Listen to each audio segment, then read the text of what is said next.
For Robert McClendon, rec time is in his basement, but for nearly 2 decades it was in prison for a rape he didn't commit. Doing time for something that you didn't do is the worst time. Police used a photo lineup to prove their case. McClendon says it was just a few pictures, side by side. And they lined them out and put you in the middle. Right, it was like three or four photos. I think it was 3.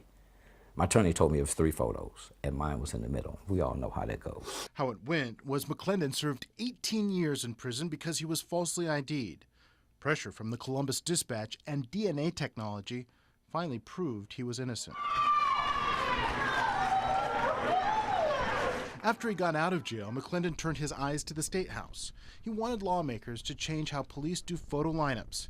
Instead of the old way of putting them side by side, he wanted something shown in this police training video from Massachusetts. The folders are being passed one at a time to the witness, who then opens the folder, views the photograph for a short period of time, and then hands it back to the detective. Experts say the technique known as the folder system minimizes false identifications.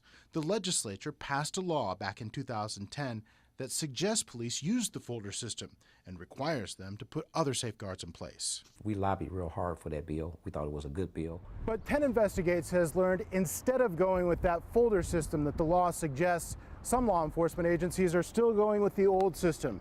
And we found one agency that didn't even know about the new law.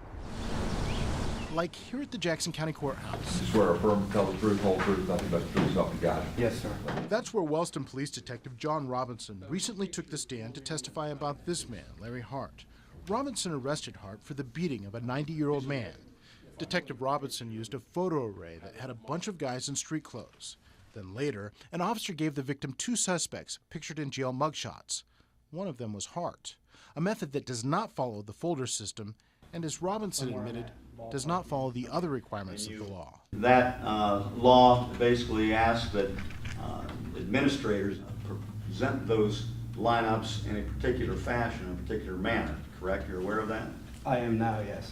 While the Wellston police chief did not return calls, Detective Robinson said his department does not have any policies stating officers must use the new method. And that has not been done in Wellston, Ohio at this point in time. No. And here's why it matters. When victim John Queen took the stand, the prosecutor handed him a photo lineup. Before Queen came into the courtroom, Detective Robinson testified those were the same photos Queen was originally given when he identified Hart. But Queen said they weren't. Watch his reaction. These are not the pictures that I saw that I identified him. Before it was over, Queen seemed unsure of who he identified. Those were not the identifying pictures. They may be the man, I mean, I'm not saying they're not. Yeah. But I'm saying they're not the ones that I was so sure was the man. What's wrong with this picture then? Numerous things are wrong with this picture. Defense attorney Adam Neiman says departments that do photo lineups the old way and don't use the folder system not only run the risk of convicting the wrong person, but it also gives attorneys a tactical advantage as they try to get the identification thrown out, or as attorneys say, suppressed. Without a doubt, that will strengthen my case a great deal. It gives us a lot to argue for suppression issues. Neither the Franklin County Sheriff's Office nor the Columbus Police Department used the folder system because they say the law does not require them to. Both declined on-camera interviews. But the man who gave 18 years of his life based on a bogus ID does have something to say. Eyewitness identification is so strong and so powerful, and we need to do everything that we can to make sure that we safeguard people from being wrongfully convicted.